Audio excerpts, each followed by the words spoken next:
Hello, guys. Welcome, everybody, to Purple Haze Podcast. I am your host who bleeds purple and gold, Isaac. So, officially, the Vikings season officially comes to an end as now they finished their season 7-10, losing their final game to the Detroit Lions. Final score 30, as it was 30-20. I know, am I really surprised? Am I mad? No. I am a little bit melancholy that the season did end just a bit, but overall, I'm not surprised. But overall, I had the Vikings. And here's the deal, I'm just going to go over the whole entire season as opposed to the game that was the last game. It was a meaningless game. I know I could give all the reasons of why the Vikings did lose or whatnot, but I'm gonna go a different direction as far as like the season goes, as how the season went really.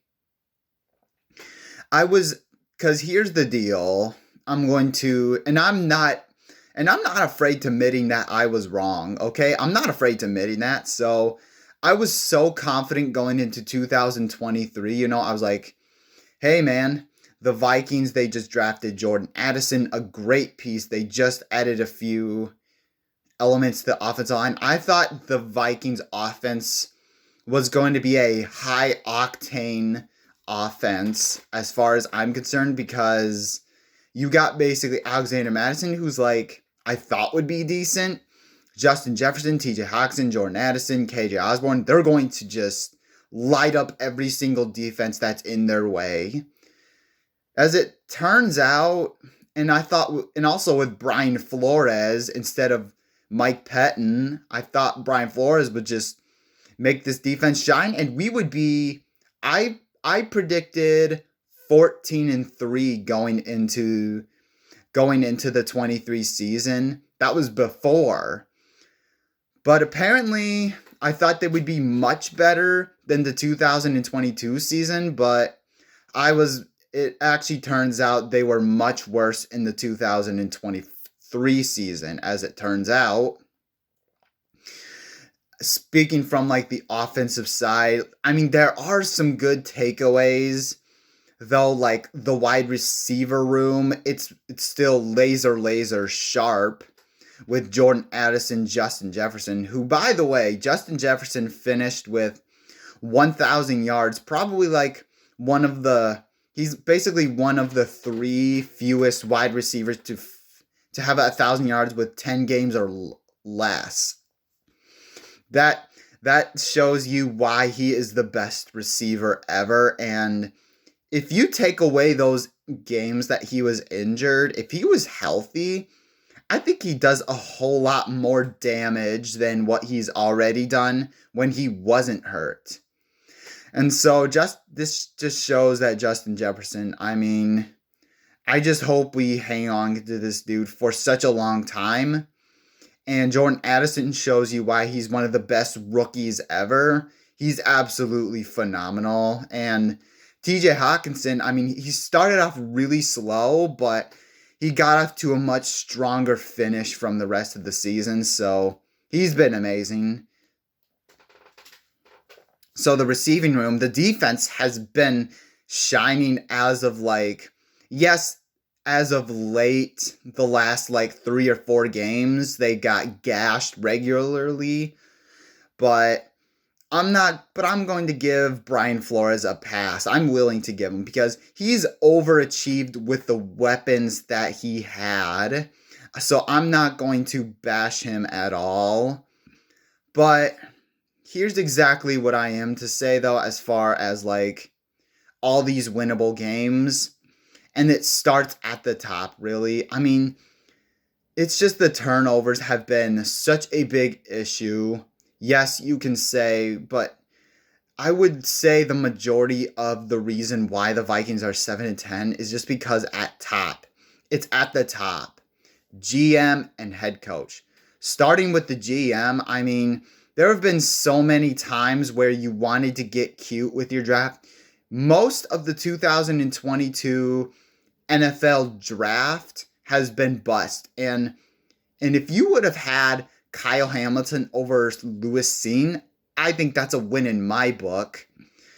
But you instead traded up for some reason. You decided to do that, but Lewis Cine is a bust, and so and just for a large majority of the season. And I mean, sure, you've made some nice offseason where it made up for it, but then like during like the free agency days, you wanted Dean Lowry as far as like replacing Dalvin Tomlinson. Even before Dean Lowry got hurt, okay? Take that away. He was a non-factor out there on as far as the trenches. Couldn't get after the quarterback at all or the running backs. So they were able to just do whatever they wanted without a defensive lineman, man. And that's just not acceptable, really. So Dean Lowry was a very big downgrade from Dalvin Tomlinson. And also, not to mention not doing anything as far as the offensive line. No depth. I said in the preseason that there was no depth on the offensive line.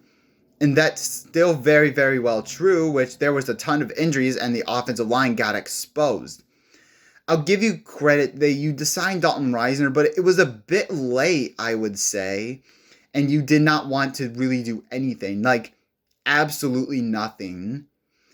So for Kwesi Adolfo-Mensah, I mean, you really need to get better as far as like drafting, because you're going to have to get better by yourself. You can't just have anybody else take over for you unless you can, but the decisions you need to do and learn from those.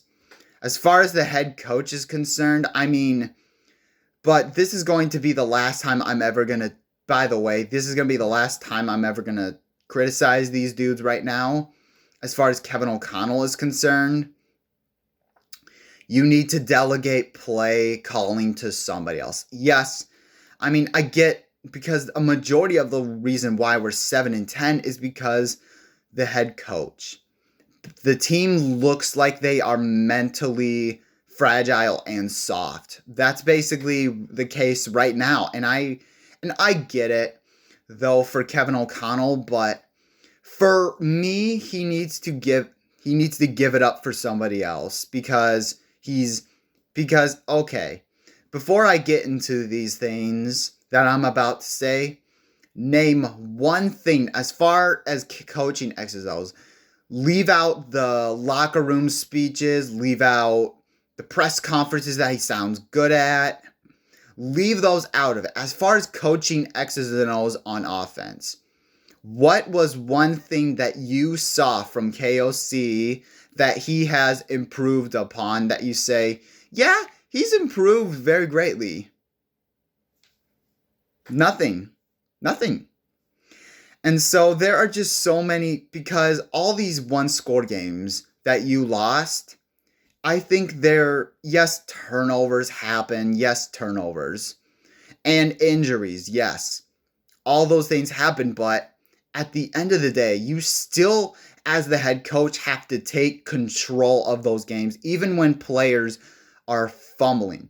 You become too reliant on the players themselves to basically have you saved. Because if Kirk Cousins, yes, I will agree myself, Kirk Cousins, he basically would have won, like, I feel like he would have won the Bears game on Monday night, the Broncos game, he would have won the Bengals and the Lions game.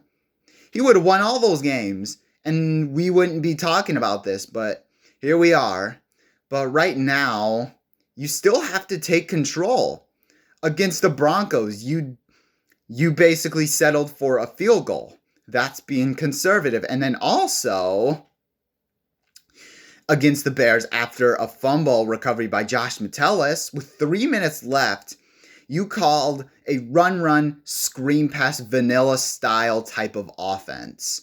You can't be doing that. And also, the Chargers game, even with Kirk Cousins healthy, you just stood there and didn't do anything and didn't tell Kirk Cousins to spike it. That's on the quarterback and the head coach, mind you, too, as well. And And against the Eagles, you had all the control in the world basically to say, enough with the running. We are going to pass it. And I mean, again, Kevin O'Connell seems like a nice guy, but here's the deal. You need to give up play calling because I am so worried about the future with Kevin O'Connell because this is a pivotal year for 2024. I'm going to be fair. 2024 is the year for KOC and Kwesi Adolfo-Mensah to improve and learn, okay, that was a bad season, so we're going to make sure that we're making sure that we are learning from our mistakes. So I just want to give them a chance for 2024. I want to be wrong as far as them improving, but I don't think it is, but I want to be wrong though. So 2024, if they don't improve, I think it's fair that they should be fired. I think it's totally fair. But right now, as the season's over, there are a lot of moves to really do, but if these two individuals don't really change at all, then it doesn't matter what quarterback we draft in the NFL draft. It doesn't matter who we get, but it's going to be the same results. So changes need to be made from the front office, and then we're good to go. We are good to go from there. So thank you guys. So basically, we'll be talking a lot of off season. Thank you guys so much for supporting this channel from my first year, even though, yes, it was a wash, but I still appreciate the support. Make sure you guys, though, hit that like button if you haven't already, and hit that subscribe button if you haven't already. Skull.